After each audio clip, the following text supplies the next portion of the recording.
Il y a le Forum économique mondial qui s'ouvre à Davos lundi. Et vous connaissez la dernière? Le train est offert à 100%, donc il est pris en charge, pour toutes les personnes qui vont y participer. Donc c'est en Suisse. Il n'y a pas que ça. Il y a aussi des gens qui vont venir en jet privé. Tu vois. Alors eux, bizarrement, il n'y a pas de problème avec la taxe carbone. Il n'y a pas de problème avec la pollution, il n'y a pas de problème avec tout ça. Non, c'est normal, c'est pour notre bien, c'est le Forum économique mondial, tu te rends pas compte, toi. Mais ces gens-là, c'est les mêmes qui vont aller à Davos et qui vont aller te faire la leçon sur l'écologie, tu vois. Qui te disent que il faut mettre des ZFE, tu vois, des ZTL partout.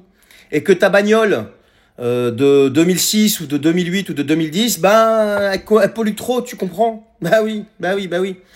C'est pas bon, ça. Et donc, il va falloir que tu changes de voiture. Et puis, tant qu'à faire, il va falloir que tu ailles acheter de l'électrique, tu vois.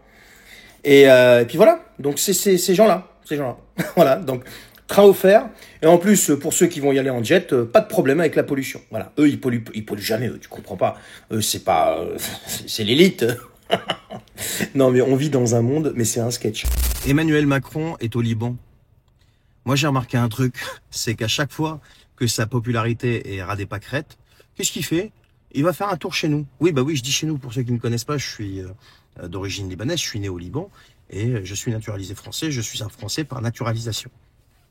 Donc je suis franco-libanais, voilà. Et donc Monsieur Macron est chez nous actuellement au Liban. C'est comme quand il est parti faire la visite pour le port, tu vois, quand il y a eu l'explosion du port de Beyrouth. Mais là, les gens là-bas, il est content parce que les gens, tu vois, ils l'accueillent pas comme ici. Tu me diras, ils subissent pas sa politique. Là-bas, ils lui font des bisous. Là-bas, ils lui offrent des choses à manger, tu vois. Bon, le Libanais, l'oriental en général, il est accueillant et l'hospitalité orientale n'est plus approuvée. Mais regardez plutôt, on en reparle juste après. Yalla le chef. Encore une. Venez chez nous. Comment ça va? Oh là là, c'est adorable. Ça, c'est les fatailles rose épinards. Ça, c'est typique libanais. Ça, c'est traditionnel. Soyez le bienvenu au Liban, monsieur Macron. Espérons que votre visite donne toujours la force et la résistance pour les chrétiens et pour tout le Liban. Oui, bien sûr.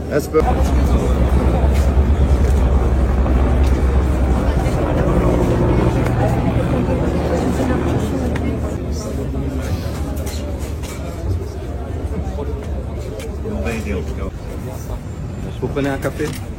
Mais attends, on apprend un peu pas, mais je la prends de cœur.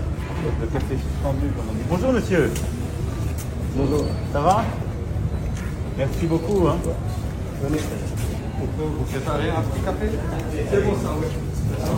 Alors comme je vous le disais, là-bas chez nous, les gens sont par nature très très accueillants. L'hospitalité n'est plus approuvée chez les Libanais. Je parle des Libanais sans vouloir manquer de respect à qui que ce soit, parce que bon, je connais très très bien mon peuple.